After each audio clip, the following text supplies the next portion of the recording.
¿Qué tal, queridos amigos? Es un gusto nuevamente aquí saludarlos.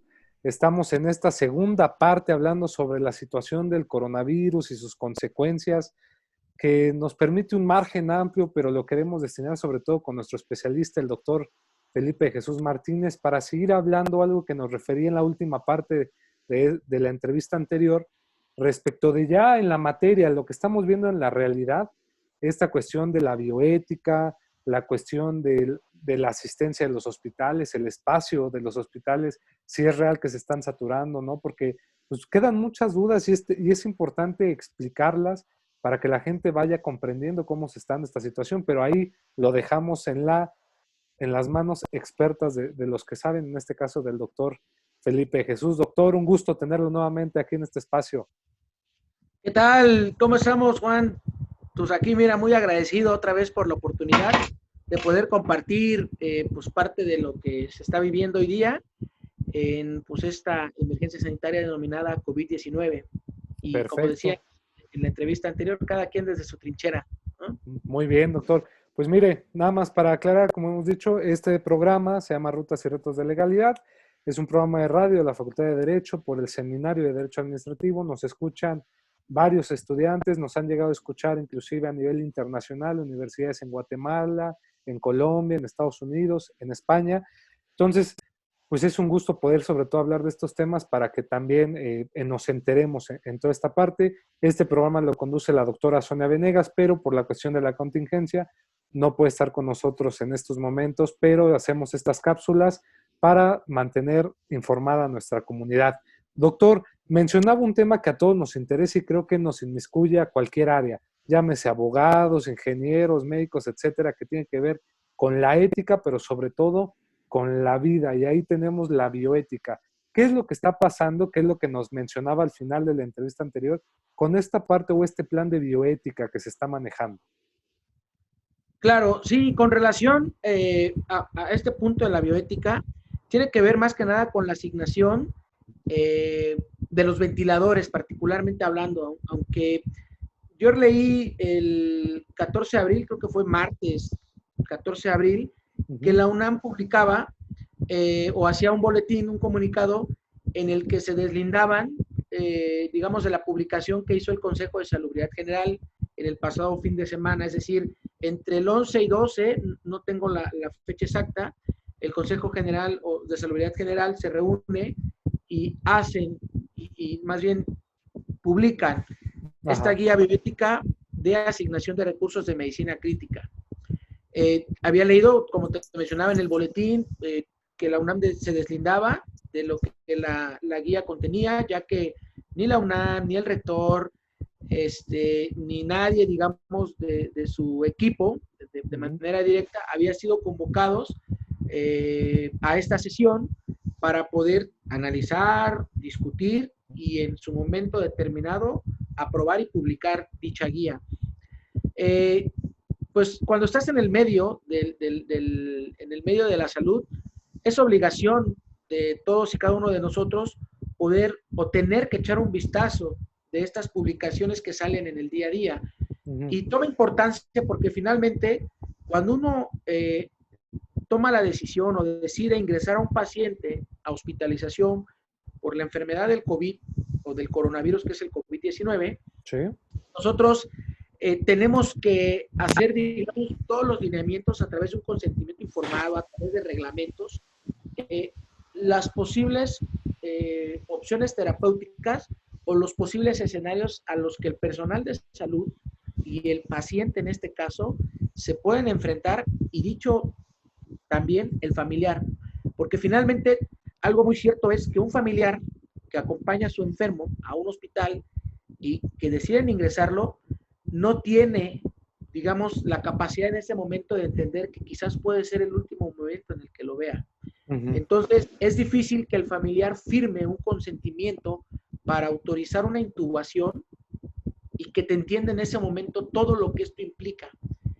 Y también dentro, digamos, de las características que establece esta guía, justo los objetivos que establecían era el evitar tener un conflicto tanto para el personal porque forma parte de tu libertad prescriptiva te quita, digamos, este escenario del acoso por parte del familiar, de decirte, oiga, doctor, ¿y mi paciente cómo está siendo tratado ahorita? Porque escuché y vi en la tele que le van a quitar el ventilador si es que llegara alguien de Exacto. 30 años y él tiene 60, ¿no? Fue algo que mucha gente tiene la duda. Claro, no, sí, sí, sí. Y digamos que dentro de todos estos conceptos existen dos que la guía de bioética que publicaron en el mes de abril establece. Y uno de ellos es, por ejemplo, el orden de llegada. El orden de llegada es como lo que todo mundo entendemos, ¿no? A ver, y los ejemplos son en cuanto a lo médico y yo lo llevo a algo más práctico. En la Okay. fila de las tortillas hay un orden, una prelación, y pues el que llega primero es el que se atiende. Sin embargo, yo en ese contexto veo que si yo ya pagué mi kilo de tortillas y llego y nada más lo pido, así hayan 3 formados, el vendedor de las tortillas me da mi kilo de tortillas porque yo ya las pagué. Entonces, por ejemplo, este principio de orden de llegada no es tan factible porque se presenta o se puede prestar un escenario de corrupción y así lo plantea la guía. El ejemplo que pone la guía es paciente A y paciente B, ¿no? Paciente A vive a la vuelta del hospital y paciente B vive a 1 hora del hospital. Pues obviamente si los dos pacientes comienzan con un problema a las 10 de la noche, pues va a llegar primero el paciente que vive a la vuelta del hospital. Sí, exacto. Y va a ser algo injusto para el que vive en 1 hora solo por vivir a 1 hora. Entonces digamos que ese principio del orden de llegada se descarta. Entonces dice, en una emergencia sanitaria no puede ser ese. No aplica el primero en llegar, claro. el primero en tiempo. Sí. Entonces, se escucha gracioso, pero finalmente es algo que generaría o provocaría mucho debate. Sí.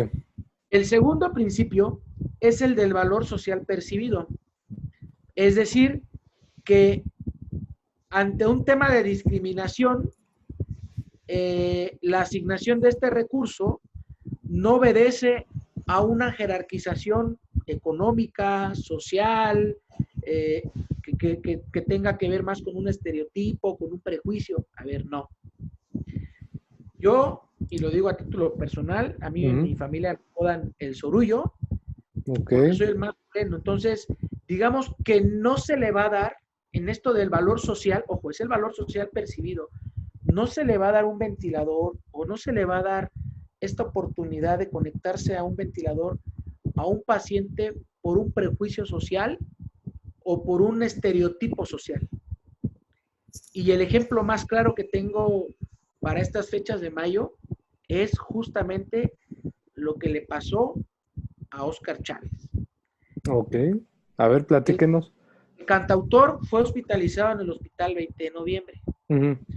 Y no por ser o por el valor social que representa, claro, se le dio el ventilador a él y no, por ejemplo, a una paciente que yo tengo en mi hospital y que no es una cantante famosa.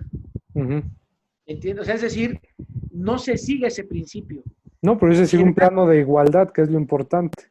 Efectivamente. Entonces, en ese contexto, la gente sí debe tener la seguridad y la certeza que si su familiar forma parte de este 5% de personas que van a tener un cuadro de gravedad que va a ocupar no solo la hospitalización, sino el uso de un apoyo mecánico ventilatorio, tengan la certeza de que se va a hacer hasta lo imposible por que esté conectada a un tubo si es que fuera necesario.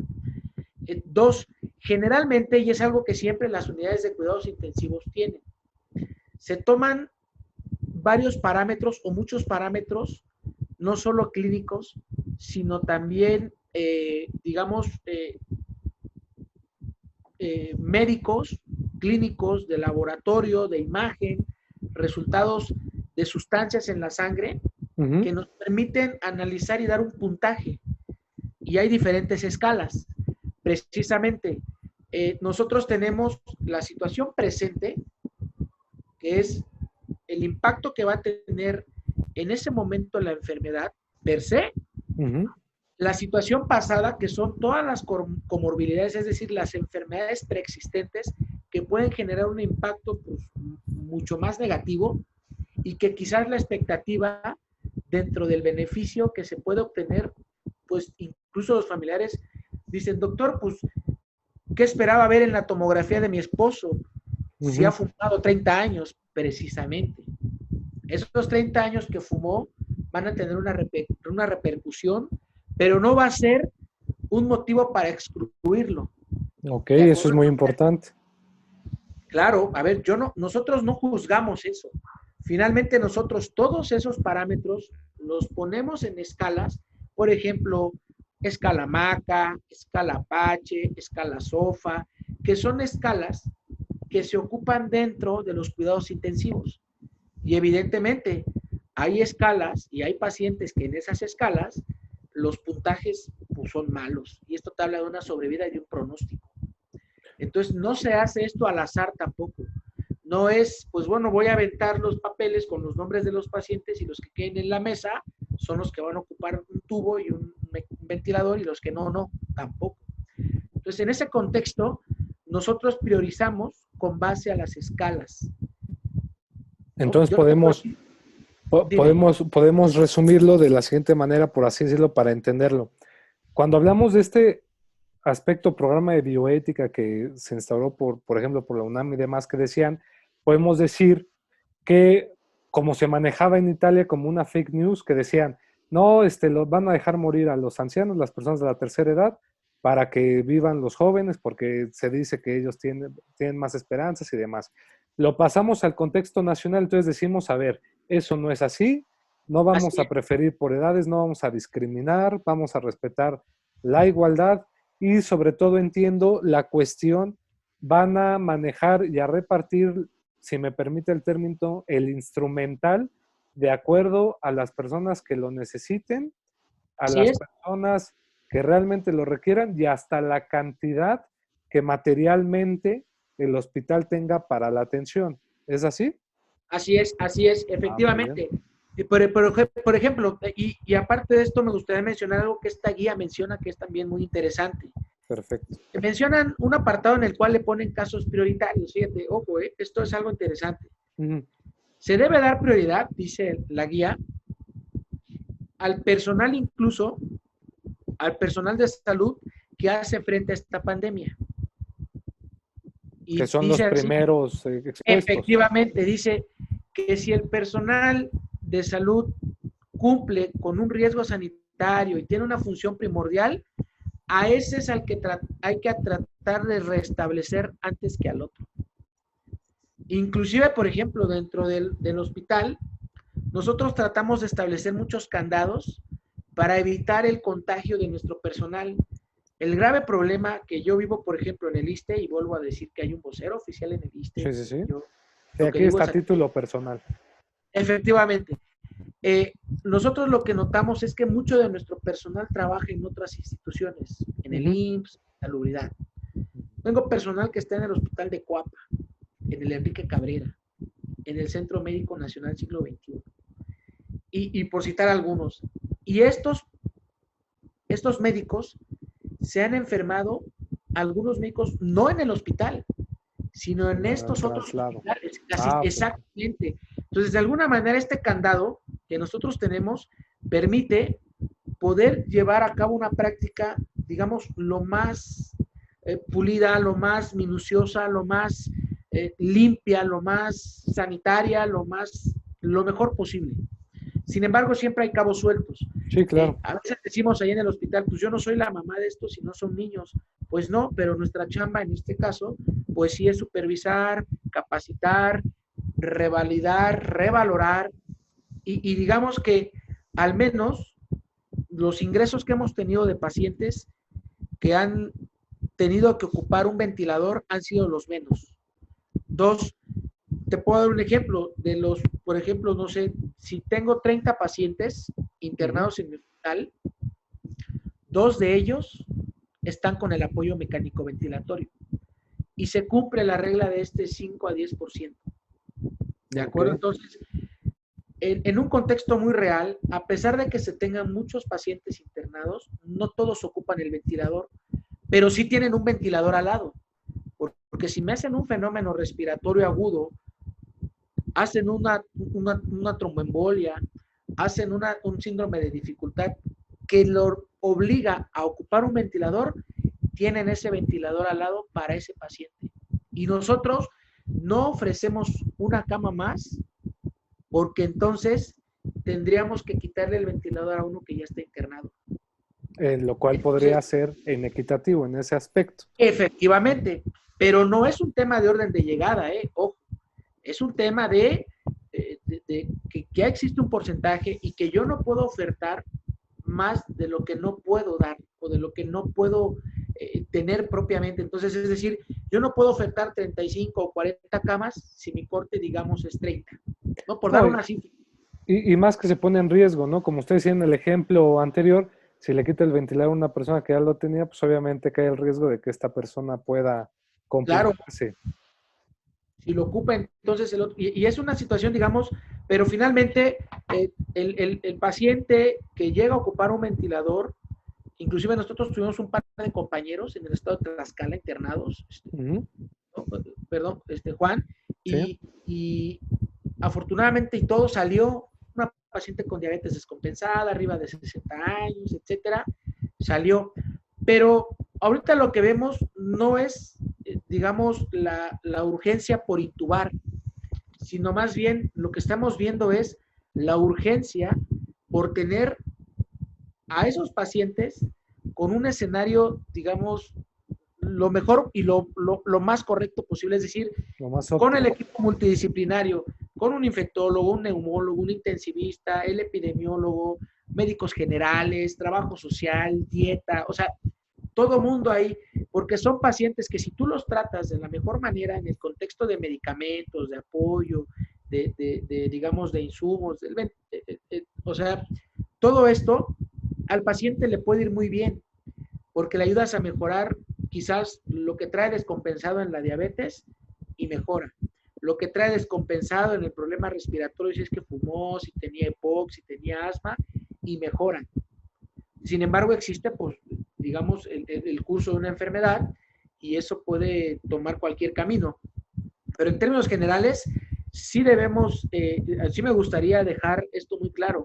La guía o de práctica, la guía bioética, que es para asignación de estos recursos de medicina crítica, no obedece a un tema de preferencialismo. Tampoco es esto cierto que si tienes 80 años y hay uno de 20, se lo va a dar al de 20, porque no es así y así no está funcionando. Menos el hospital en el que laboro y muchos hospitales de los que tengo conocimiento no funcionan así.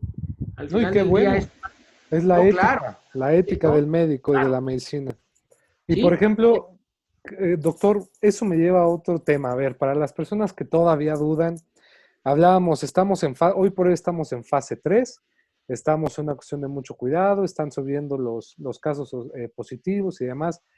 ¿Qué ocurre como ciudadano que es usted, como médico que es? ¿Qué está pasando realmente? Porque mucha gente no lo cree.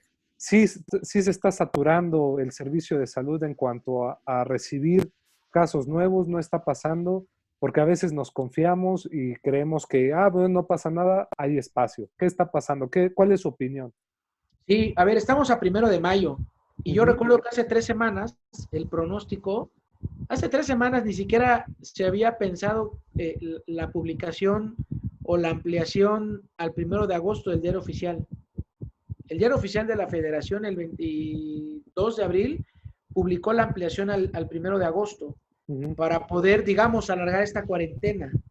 Y previo a eso, lo habían cambiado del 30 de abril o del 26 de abril al 30 y luego del 30 de abril al 30 de mayo. Lo que se está viendo es, y eso yo respeto mucho al subsecretario López-Gatell porque tiene una paciencia enorme. Para explicar y todo. Es correcto. Y al final del día la gente también acaba hasta tomándole el pelo a la gente, ¿no? Y haciéndole memes y todo. Es muy cierto. El México lindo y querido, Juan, es así. La gente, yo he escuchado, he visto, tengo amigos médicos, amigos odontólogos, que dicen, esto debe ser un invento. Y yo se los pongo sobre la mesa. Si quieres venir, inscríbete en la página esta del INSABI, saca tu folio, buscamos para contratarte aquí porque necesitamos gente y te Ok. meto. Y quiero que aguantes 12 horas con ese traje, quiero que aguantes 12 horas sin aire acondicionado, con ventilación natural, pero sin ventanas abiertas, cuidando a los pacientes. Porque si tú crees que es una broma, No, y con el riesgo de contagiarse, ¿no?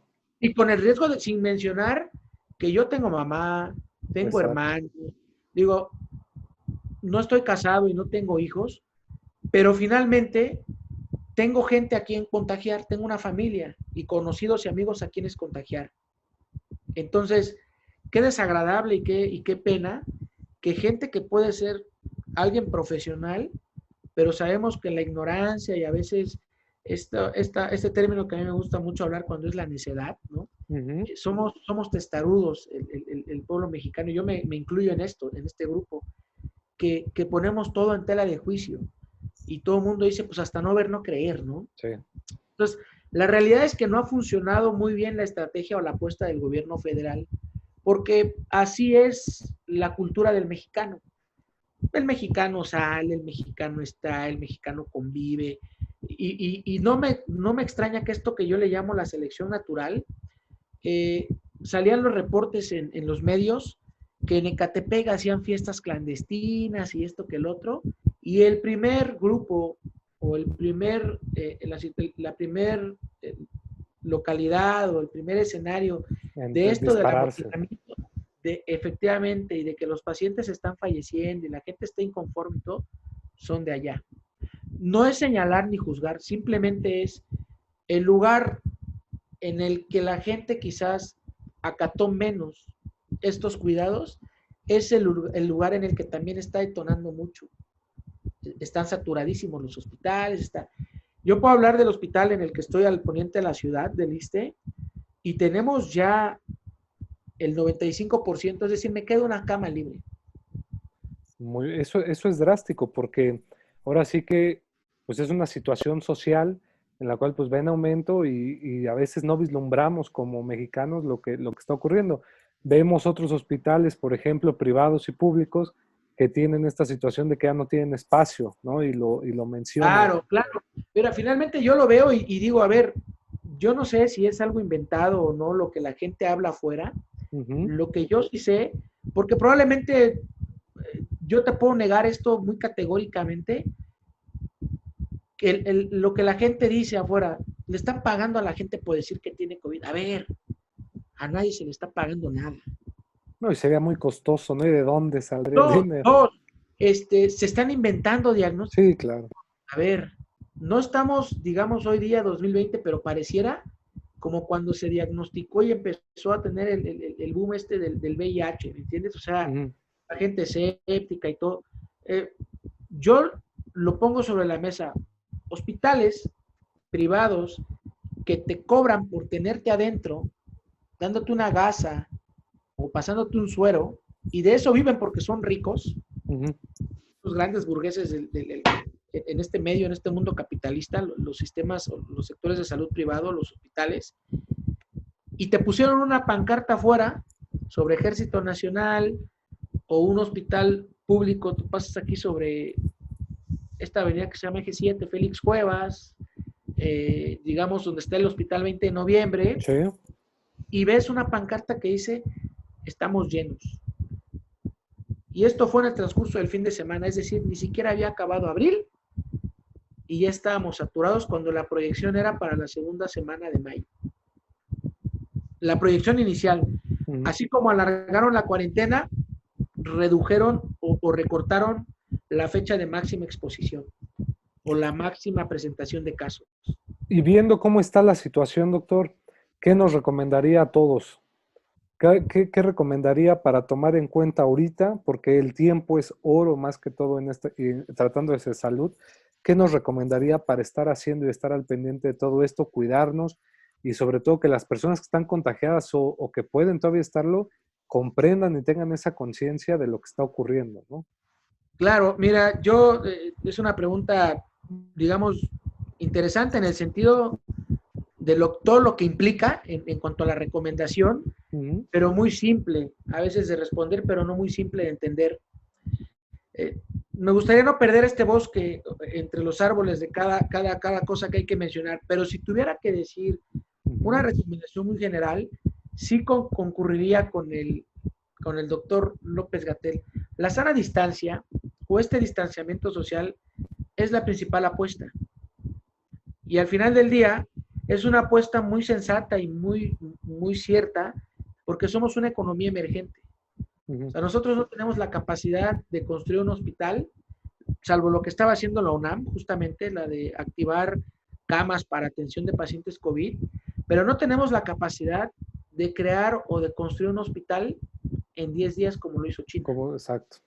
No tenemos la capacidad económica y la apuesta federal tampoco es esa, de ir y comprar 120 millones de pruebas para hacerle a cada mexicano una prueba rápida, un test, para saber si tiene o no una infección o una enfermedad por coronavirus. No lo tenemos. No tenemos, digamos, el presupuesto suficiente para comprar, si las matemáticas son frías, el 5% de 120 millones, pues evidentemente son como 6, ¿no? Millones. No tenemos el espacio para tener 6 millones de ventiladores. Entonces, esa es la realidad del México de hoy día. Pero yo no culpo ni a la actual ni a la administración pasada. Porque nadie tenía en el radar el COVID. Sí, fue algo que no estaba contemplado. Claro, entonces, la gente que no lo cree, yo solo me pregunto, a ver, una liga de fútbol o un negocio como el fútbol ha parado a nivel mundial y pierden millones y millones de pesos en todo esto. De pesos, dólares, euros, y siguen con estas medidas, pues yo no creo que sea algo inventado. No para creo nada. Que sea no, digamos, claro. Entonces, y regresando al contexto de cada persona, es responsabilidad de cada uno de nosotros como ciudadanos tomar decisiones que si no quiero yo quedarme en casa por mí, porque yo necesito salir o quiero salir o porque necesito, entender que la familia es la que va a pagar estos platos rotos. Yo le ponía de ejemplo a un amigo que tengo que vende tamales aquí en la Ciudad de México.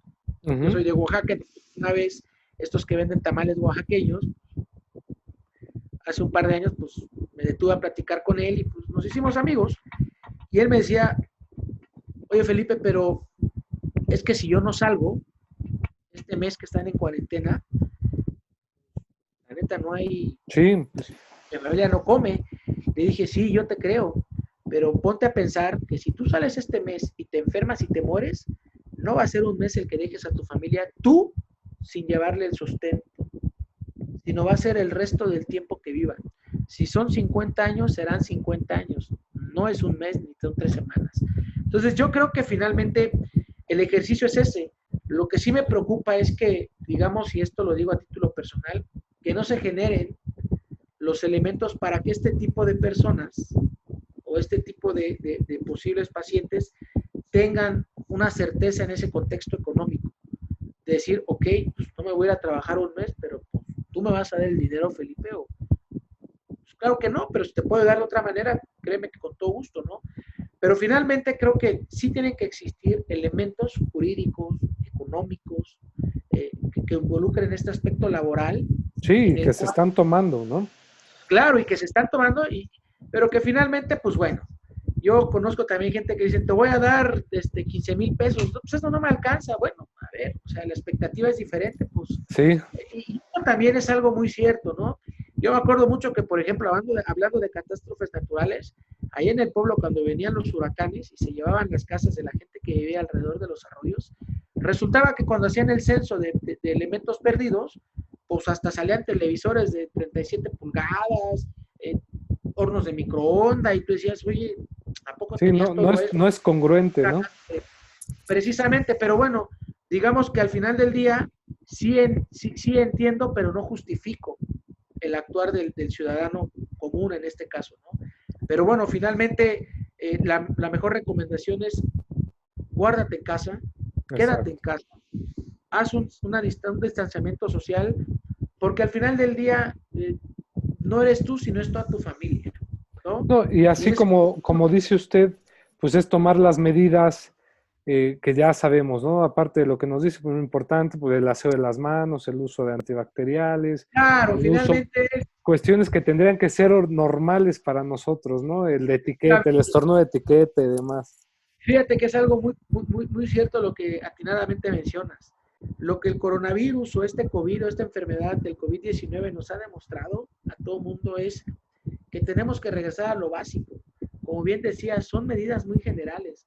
Lávate las manos antes y después de ir al baño, después de estornudar, eh, usa gel antibacterial, eh, trata de alguna manera de no, al tú estornudar, no contaminar a la gente a tu alrededor, cúbrete el Exacto. salud. Es decir, son medidas muy generales. Son, Y que sobre todo nos hacen reflexionar que pues la salud, mi salud depende de los demás también y cuidar de la salud de los demás también depende de mí, ¿no?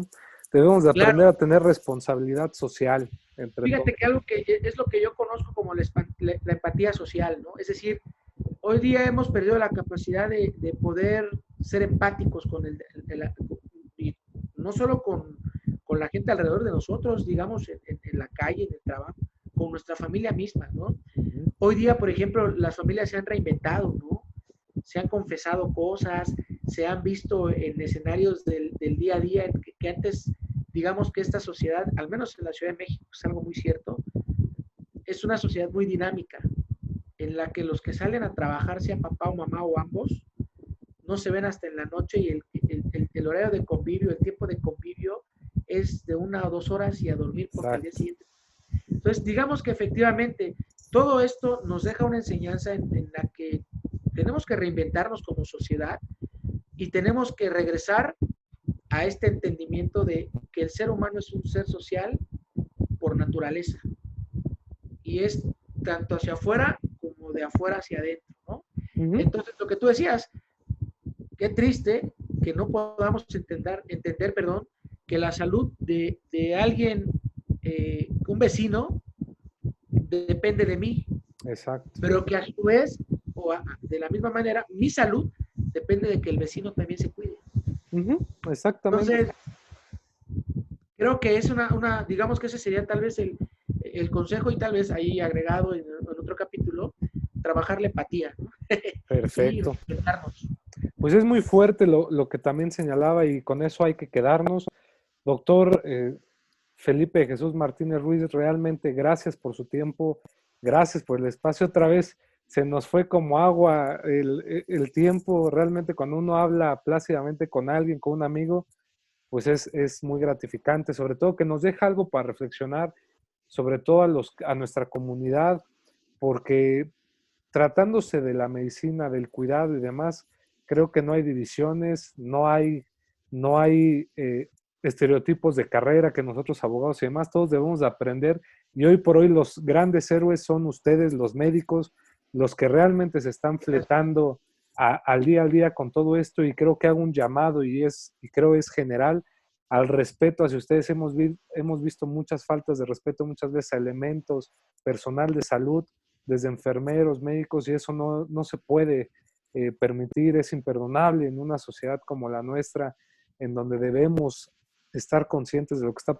pasando y apoyar a todos ustedes, a todos estos héroes que están día a día atendiendo y protegiendo el valor que, pues mire, un bien mueble, un bien inmueble se puede perder, duele y se puede recuperar, pero la vida y la salud como valores primigenios que hasta para nosotros los abogados son bienes invaluables, es lo que hay que perseguir ahorita y eso lo estamos demostrando a través de ustedes. Gracias, doctor Felipe Jesús, por lo que hace.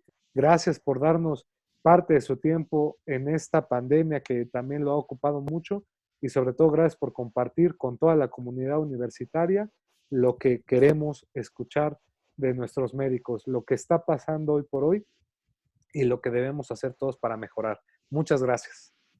Al contrario, Juan, muchas gracias por tus palabras de aliento y la realidad es esa. Es una pena que en nuestra sociedad, en nuestro México lindo y querido, suceda este tipo de agresiones, ¿no? El denostar al personal médico, el agredirlo. Yo llevo una consideración, quizás lo que ha fallado en estos escenarios, que son los menos, si tengo que citarlo, Sí. tiene que ver un tanto con la comunicación y, y el miedo, ¿no? Pero yo puedo entender el miedo que tiene la gente, la fobia que puedes generar a lo que escuchas y lo que ves y lo que crees entender, pero no puedo justificar. Y eso sí es lo que cuando decimos el me duele es México, es algo cierto. Pero insisto, son los menos. En el hospital en el que yo trabajo, sí tengo que mencionarlo, hemos recibido en su mayoría, la gran mayoría de personas, un reconocimiento, un agradecimiento, muestras de afecto. Qué bueno. Y creo que al final del día es con lo que uno se queda y tampoco es presumir porque no se trata de eso, ni de buscar un reconocimiento social, ni personal, ni mucho menos. Pero sí pienso y considero que si tú las cosas que planteas y llevas a la práctica son las correctas o están bien, lo que vas a recibir es eso. Pero tampoco puedo decir, porque no me consta, que a los que han agredido ha sido porque algo han hecho mal o algo se ha visto de lo que hicieron, digamos, en estas diferentes ópticas, sí, mal. Entonces, no va por ahí, pero sí mucho tiene que ver con el miedo y, digamos, también la mala comunicación. Pues no hay que tener miedo, hay que ser responsables. Efectivamente, efectivamente. Pues doctor, de verdad, muchas gracias a todos nuestros radioescuchas. Los invitamos a que vean estas cápsulas, estas entrevistas, las compartan, las difundan, porque puede ser de gran ayuda y más ahorita a un familiar, a un amigo, a cualquier persona. Suscríbanse a nuestro canal para que más personas sepan del contenido jurídico, social, económico y médico que llevamos a ustedes. Y doctor, será un gusto tenerlo en próximas entrevistas hablando de otros temas que sobre todo esperemos sean más bonitos para toda la comunidad universitaria. Muchas gracias y nos vemos pronto. Enhorabuena, juntos y en familia. Perfecto, hasta luego, buenas noches. Buenas noches, Juan, gracias.